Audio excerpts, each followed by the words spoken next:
Mata kuliah manajemen strategi, kita akan membahas tentang lingkungan eksternal dan internal di bab 3 bersama Eris Dianawati. Salam sejahtera mahasiswa, apa yang dimaksud dengan lingkungan eksternal dalam manajemen strategi?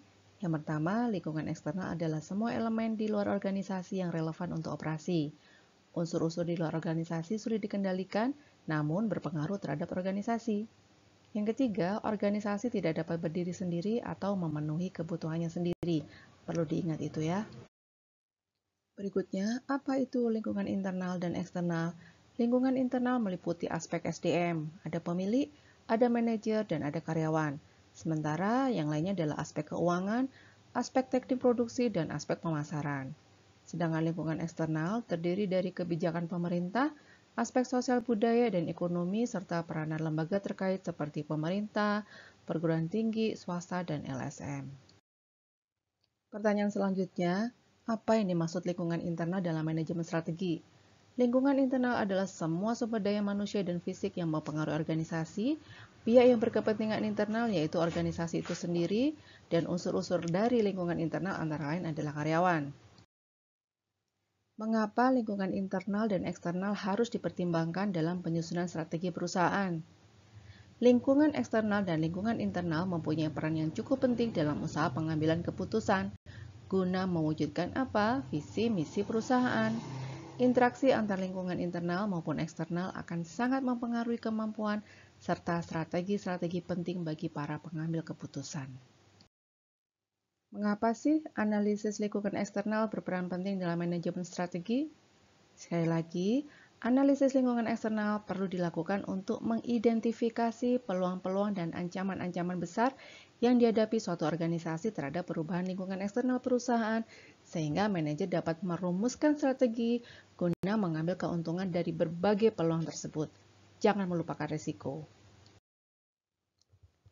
Sekarang silakan sebutkan apa saja yang termasuk dalam lingkungan internal dan lingkungan eksternal. Nah, lingkungan eksternal adalah lingkungan yang berasal dari luar organisasi. Ada pesaing, ada pelanggan, ada lembaga keuangan, dan ada pemerintah.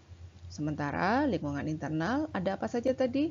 Baik, ada lingkungan yang berasal dari dalam organisasi yaitu karyawan, para pemegang saham, dan jajaran direksi.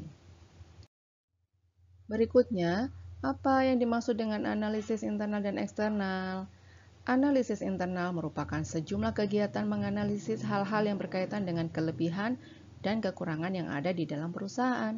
Sedangkan analisis eksternal merupakan sejumlah kegiatan analisis yang berkaitan dengan kelebihan dan kekurangan yang ada di luar perusahaan.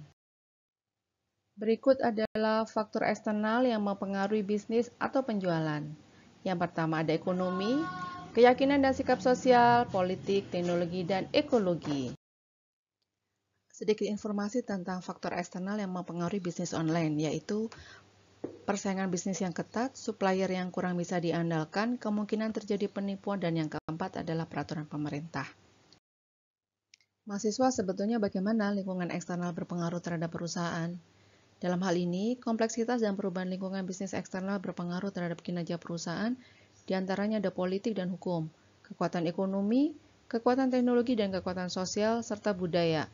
Ada pendatang baru, ada kekuatan tawar-menawar pembeli dan pemasok, ada dampak barang substitusi, serta intensitas persaingan. Mengapa analisis lingkungan internal dianggap lebih penting bagi perusahaan dibandingkan dengan analisis lingkungan eksternal? Penjelasannya, analisis internal dapat membantu bisnis memperkuat kegiatan inti mereka. Ini membantu eksekutif perusahaan dalam mengidentifikasi metode untuk meningkatkan operasi mereka. Mengidentifikasi peluang adalah salah satu alasan paling penting untuk melakukan analisis internal. Apakah evaluasi strategi diperlukan jika faktor eksternal dan internal berubah secara signifikan? Ya, evaluasi strategi diperlukan apabila pada bagian dari faktor eksternal dan internal tidak berubah secara signifikan. Hal ini menunjukkan akan kembali tergantung bagaimana perusahaan itu menjalankan operasionalnya. Berikutnya, metode analisis SWOT memiliki dua faktor analisis, yaitu faktor internal dan faktor eksternal.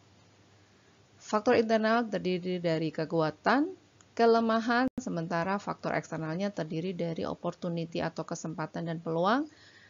satu lagi adalah ancaman. Sementara itu yang bisa kita diskusikan sedikit tentang lingkungan eksternal dan internal dari bab 3 mata kuliah manajemen strategi. Kita ketemu lagi di penjelasan lebih lanjut secara offline.